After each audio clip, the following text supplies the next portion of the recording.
Hello, everyone. This is our Catskay, and I'm here with Jewpiter, who is not persnickety at all. Look that up. But yes, we we are Kaggot, the show whose name cannot be named and cannot be known except by those who know, who will never know because they already know. We're like the Voldemort of gays and Jews. Hmm. And unlike him, we don't have snake faces. We're beautiful. We put snakes in our faces sometimes, but No, we don't. Who's the we? uh, Is that a royal we? We don't. you know You what? do. I'm going to leave it up to the audience to interpret it. Anyway, so why are we here today? Well, only in today's world could we actually have a story where the Venezuelan Navy attacks a cruise ship, goes ramming speed, and explodes.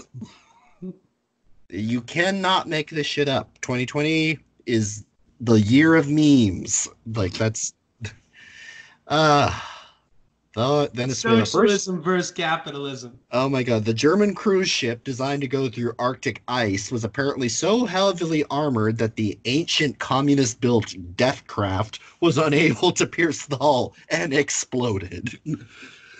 I have no idea how bad it actually was, like for the ship, but the fact that the cruise ship, the unarmed cruise ship, defeated the naval vessel from a South American military power.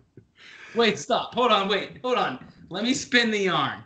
Uh, They didn't defeat. Listen, the unarmed cruise ship didn't defeat anybody. All right, it's such a beautiful analogy for socialism versus capitalism. You have a country's navy sent out for God knows why. We can all speculate that maybe they wanted food, maybe they wanted supplies, but they attacked a cruise ship, just a private, everyday cruise ship going in for maintenance. The Navy attacked them, and they rammed them and exploded. It's not like the cruise ship like fought back.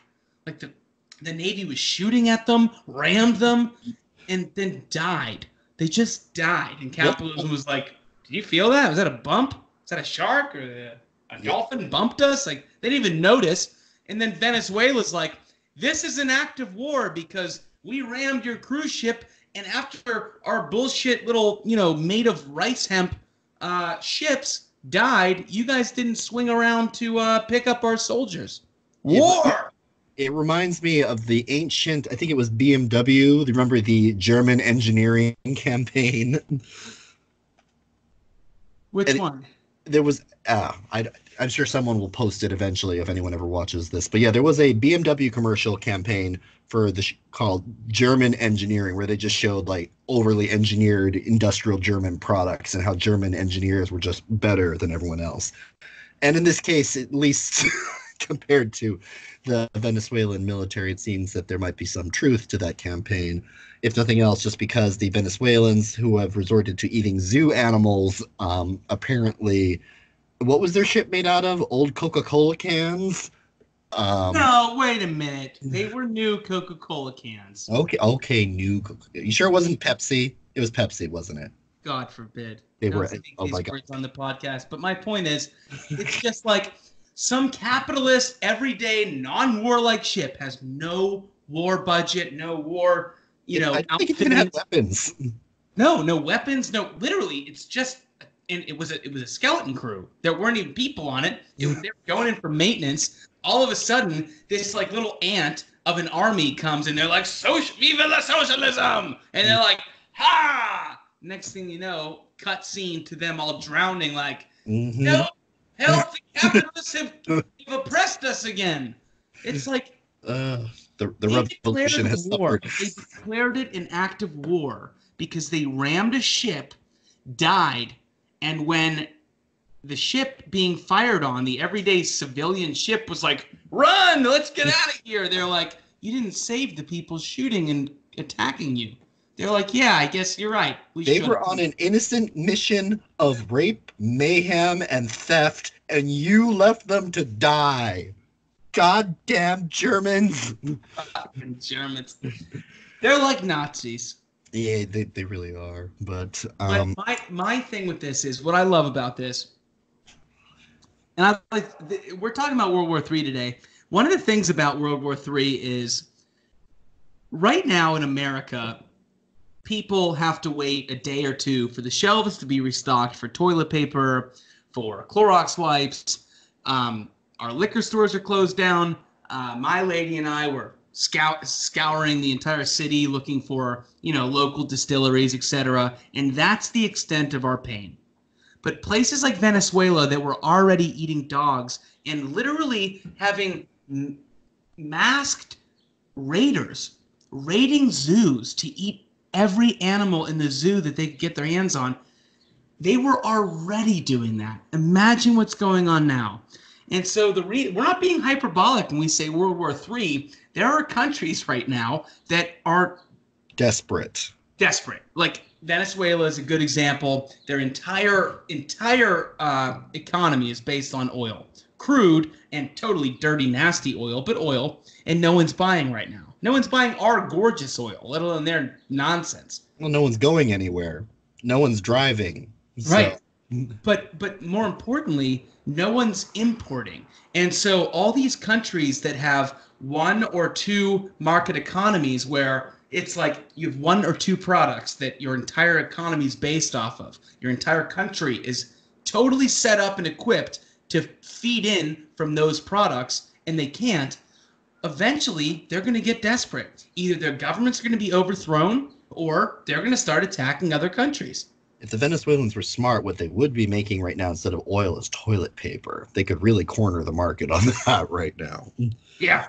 They probably eat it, unfortunately, but oh God. But yeah, all desperate, all kidding and black humor aside, this is I woke up this morning and I watched the Tim Pool podcast, which is actually, I think, it's not every episode is amazing, but I was really amused at first and then utterly terrified by what I'm hearing about what's going on. And I don't use that word lightly. I'm not a hysterical person.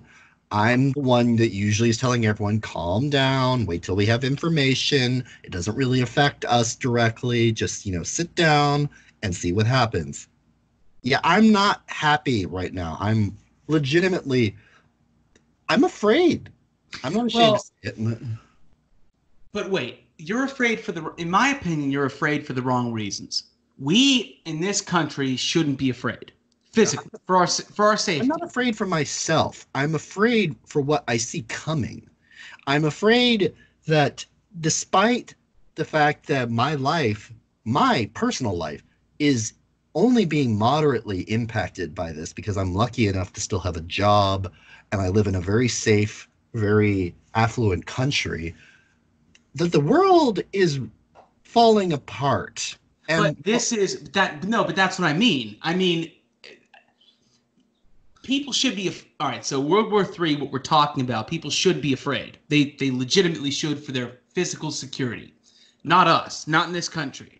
But any country that doesn't have borders, like us, but luckily we have other things besides borders to keep us safe, they should be scared. The South American countries should be scared. There will be invasions if this continues. There's no question. When global trade shuts down. So what I'm saying is, and I'm going to go into a topic that I wanted to talk about to begin with, but let's kind of segue for just a quick derailment. Is it demographics?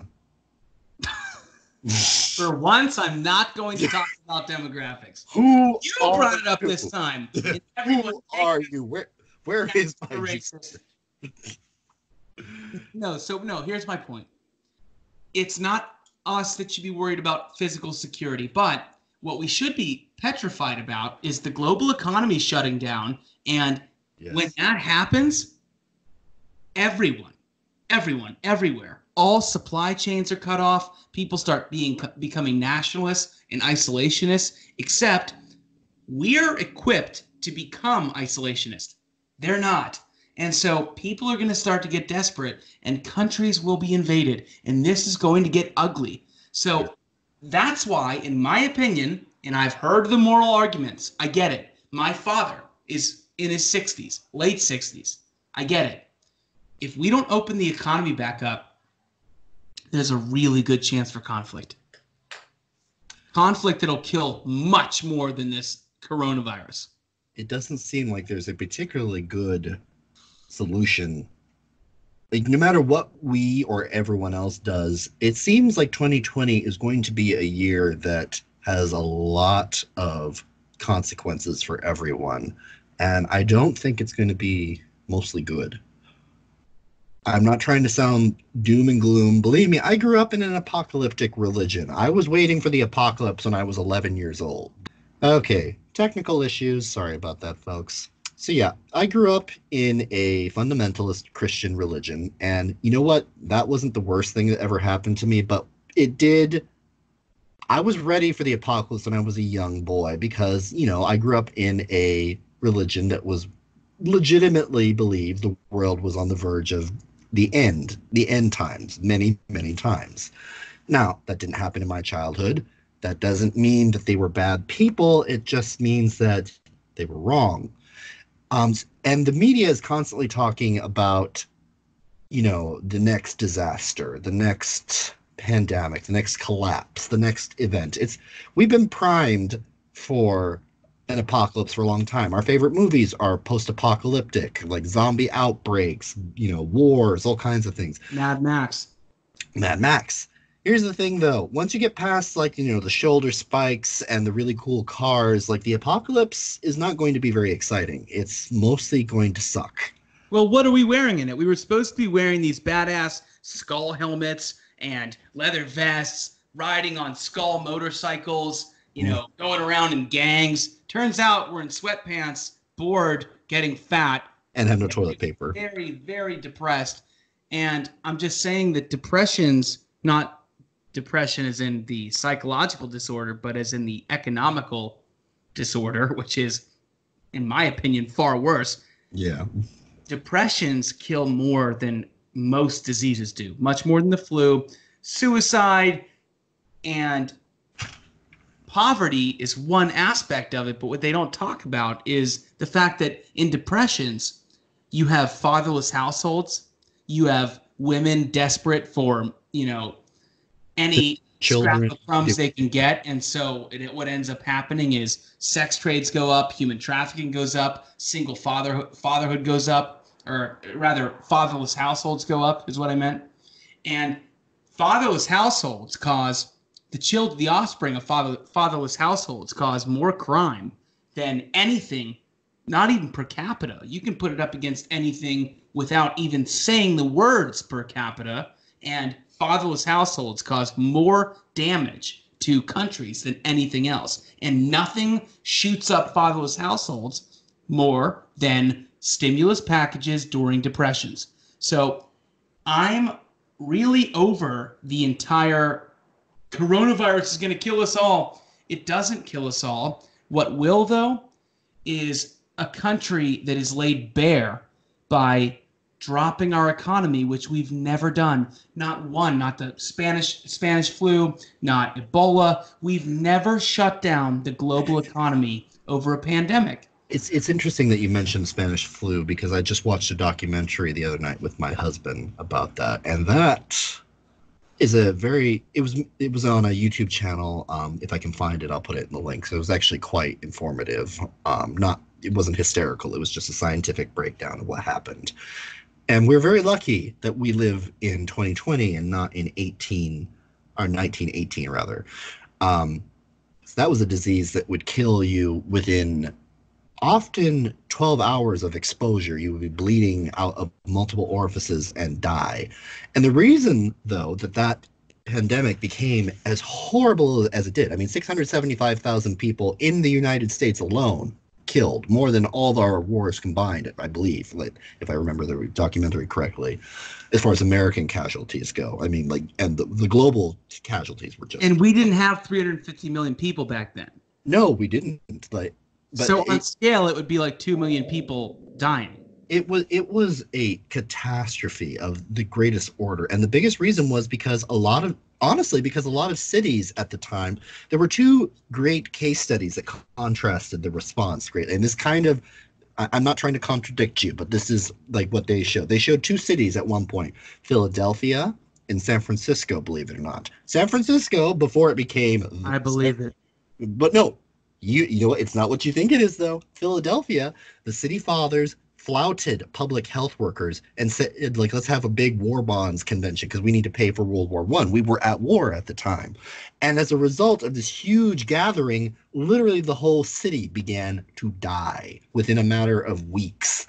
San Francisco, on the other hand, because it wasn't the San Francisco we know and love today. It was, a different San Francisco. They listened and they actually took preemptive measures to make sure that they were prepared. They segregated into all of their medical supplies into distinct wards. So if there was an outbreak, they didn't have to cross-contaminate to help them. And they shut everything down quickly. And as a result, San Francisco casualties were quite low during the. But do you know what the difference is, what you're saying? And I get it, but do you know what the difference is? You're talking about two major cities, and Philly back then was a lot bigger than San Francisco, it was economic-wise. Yeah. But you're talking about two big grand cities. What you're not talking about is the entire global trade. The entire global trade shutting down. And we are the hub of all of global trade, us and China. Well, the other thing that was different about then was that literally it was actually the global war and trade to a certain extent that caused the Spanish flu to become so virulent because, and again, this isn't a direct example of today because here's the thing. Back in 1918, they did not have access to sophisticated communication, so there was no way to share information about the disease in a realistic way.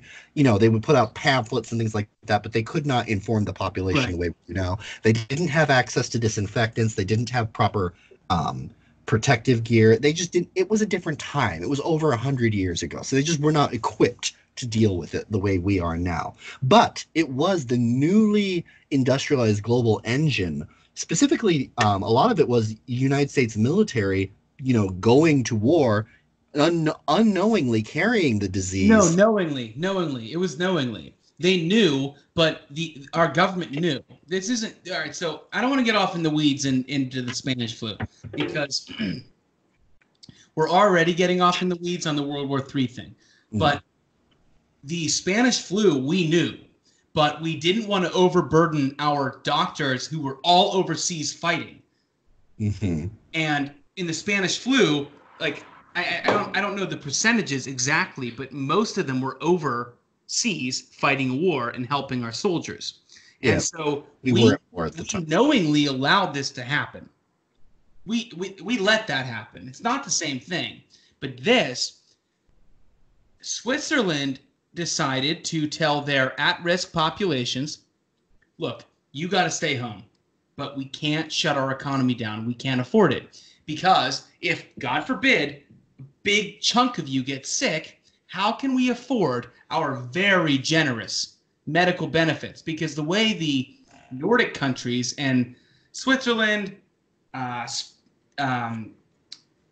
Greenland, Norway, the way they pay for all this is through very open market capitalism with high taxes. So if you shut the open market capitalism down, they can't afford to buy masks. They can't afford ventilators. They can't afford any of this. So they're like, look, at-risk people, stay home. We'll take care of you. But the businesses have to stay open. Us, what's happened now is that we've shut our economy down for so long that people are regular, everyday people are losing their 401ks. And the rich, the ultra rich, are buying them up. They're buying stocks they sold when it was high, when it started to dip. Now they're buying it all back up again, our 401ks, which are catastrophic. So by the end of this pandemic, not only will we be in a depression, but we'll be in a depression where the rich will be owning the 401ks of people who worked in mills for 40 years to earn. And they're destitute and they have to sell their houses while the rich are buying 50 mansions in Malibu as opposed to their usual 20. And when that happens, cats, listen to me. And everyone, please listen to me.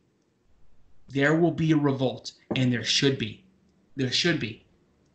Our rich and our elite abandoned us during this time. Our politicians went into a corona talk with the government, telling us everything's going to be okay while selling off everything and buying in things that they knew would do well. And so after this, the rich will be way richer and we'll all be broke and hungry. And when hunger sets upon this population, a gun-ridden population, God help us. And so if Trump sees this, by the way, Peter Navarro sees this, but that's how World War III happens. But how about a new civil war, which is what we're going towards?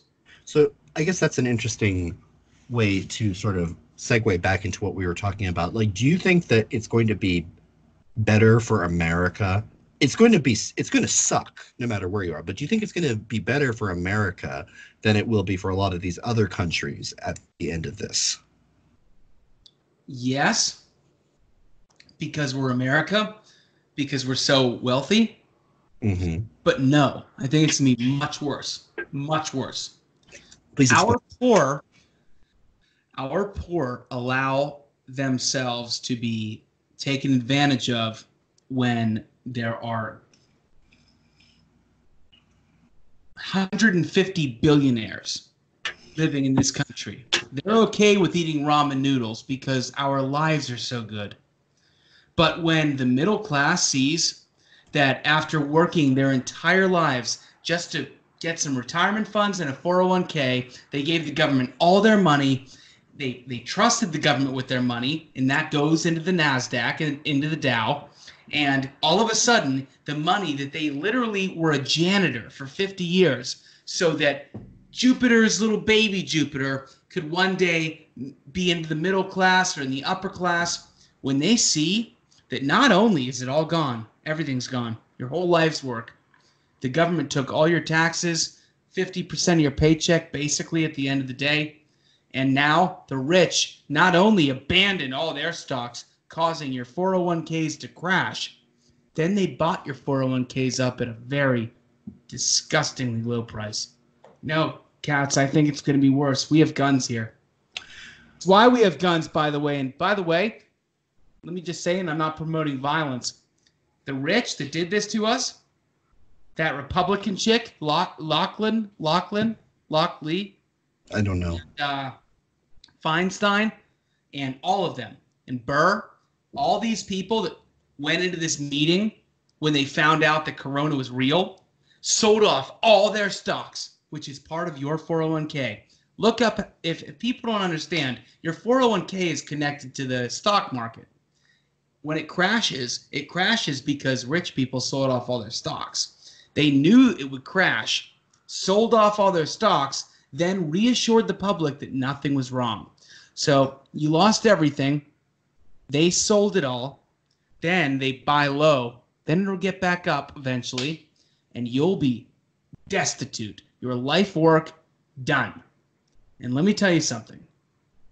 If I was 60, worked my whole life as a janitor, or I'm a carpenter and a concrete worker, if I worked my whole life doing this, putting into a 401k for my children one day, and I saw that the reason it crashed is because the wealthy in this country sold everything off and sold our country out, and then they bought it back up cheap, I'd want to burn this country to the ground. Now, do you think that that is going to happen? Which part? Do you think that... So, I understand what you're saying, and I'm trying to process Do I think that the rich are going to sell their stocks off because they already have... No, that's why I know you said that already happened. What I mean is, do you think, though, that the result of this is going to be so bleak that Americans are going to basically become an underclass in their own country, more so than... Yes. If this goes on 2 more weeks, yes. 100%. Yeah. No. I guarantee it. I will... Listen. Do you think it makes any difference which party... Katz's husband calls my member the Rod of Zion, I will lay that thing on a guillotine. You can hover it over my rod. If I'm wrong, slice me off. If this happens, this shutdown, more than 2 to 3, tops 4 weeks, this country's over. I would As we know it. Yeah, I would like to think that as much as Trump and our leaders, our real leaders, not just our political office holders, but the actual leaders who care about our country, wouldn't allow it to get to that point. I mean, Trump's already talked about. Trump doesn't want it to. And I don't think he'll let it happen. I hope. Trust this Fauci character, this Obama guy, this Clinton guy. Do you trust him? You don't.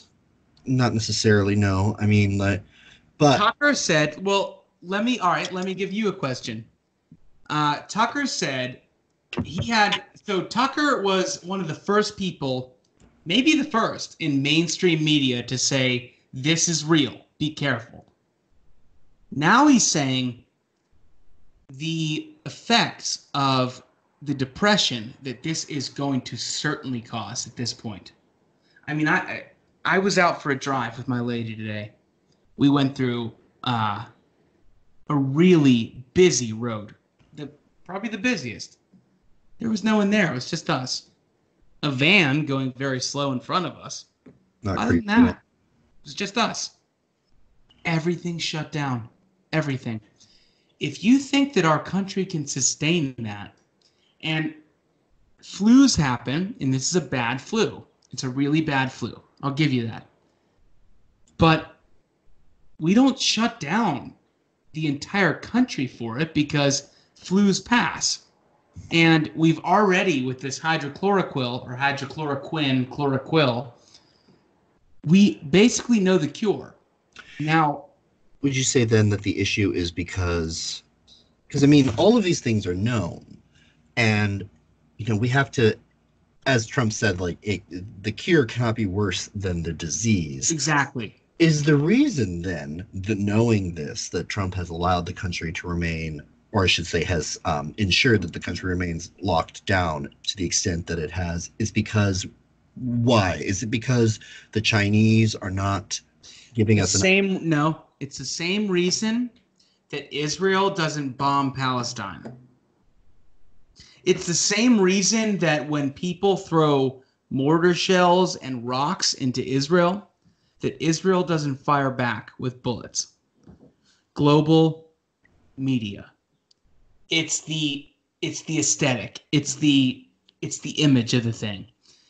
Everyone else is shutting down. How dare we not do this? But the thing is, if we sequestered our elderly, our at-risk, and went back to work, why wouldn't that be a bit?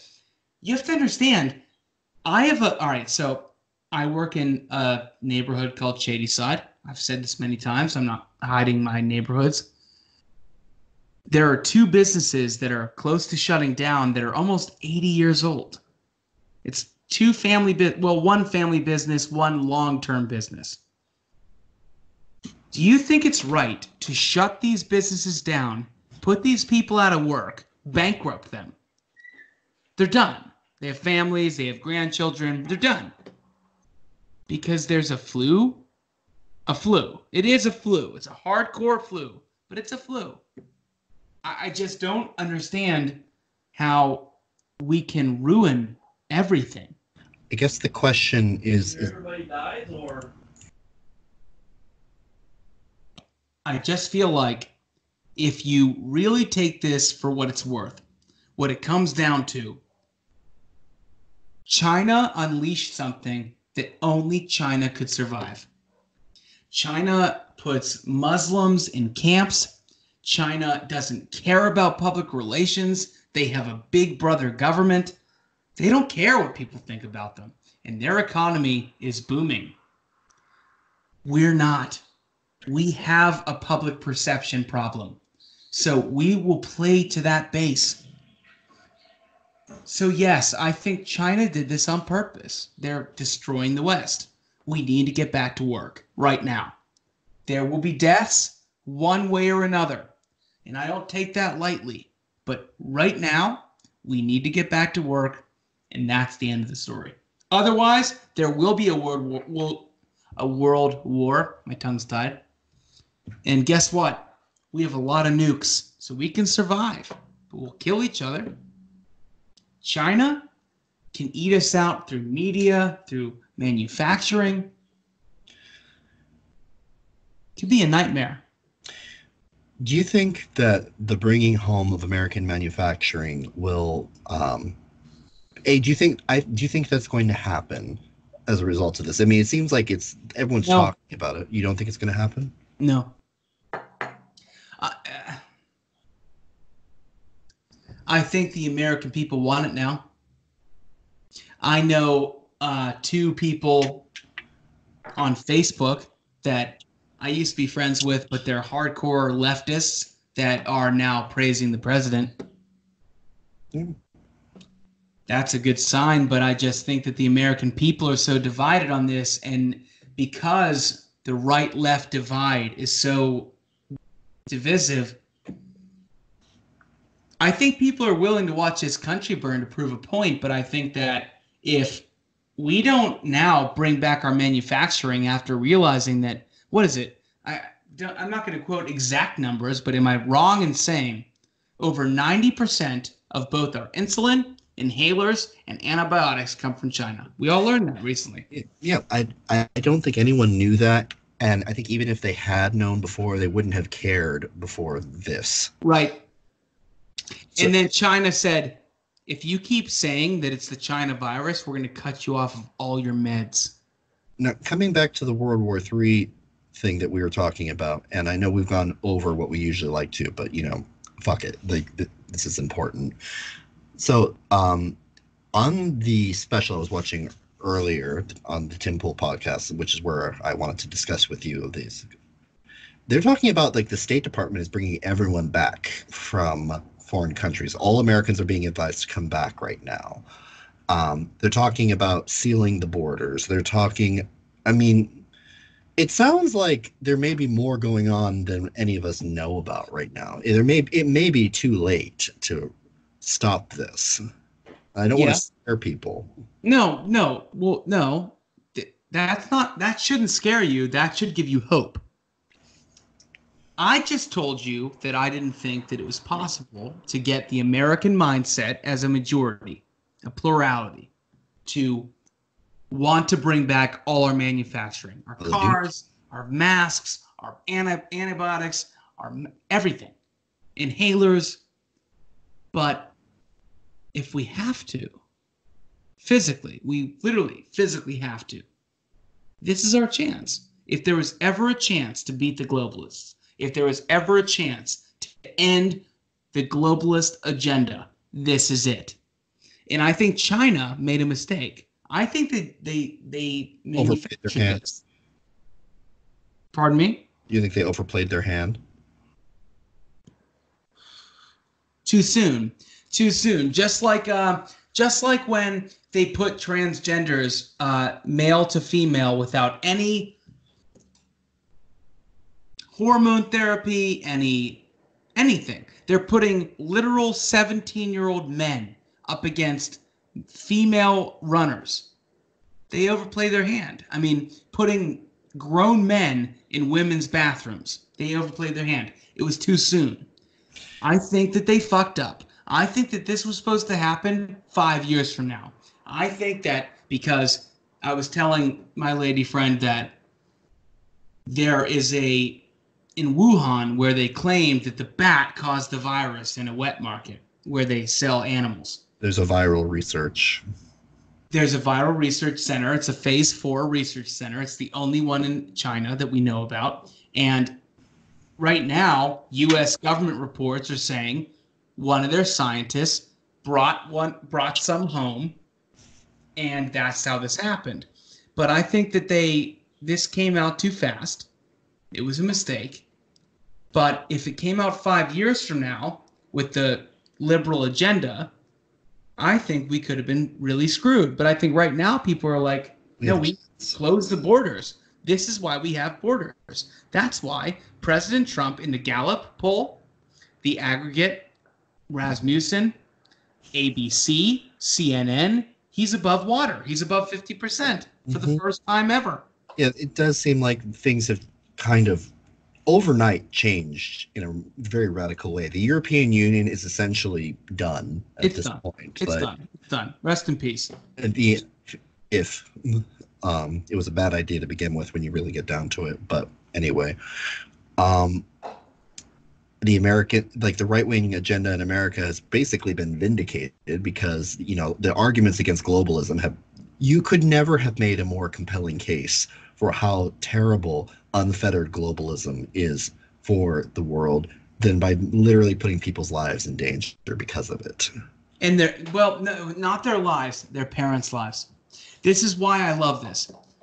Say what you will about us as a culture. We love our parents. We do.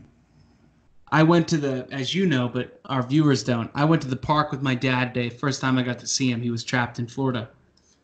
And it's I go to brunch with my dad every weekend when he's at home. And I have to see him now at the park, stays 7 feet away. And I was so glad to see my dad. Mm-hmm. And the Chinese virus, the commie cough, what they did to us.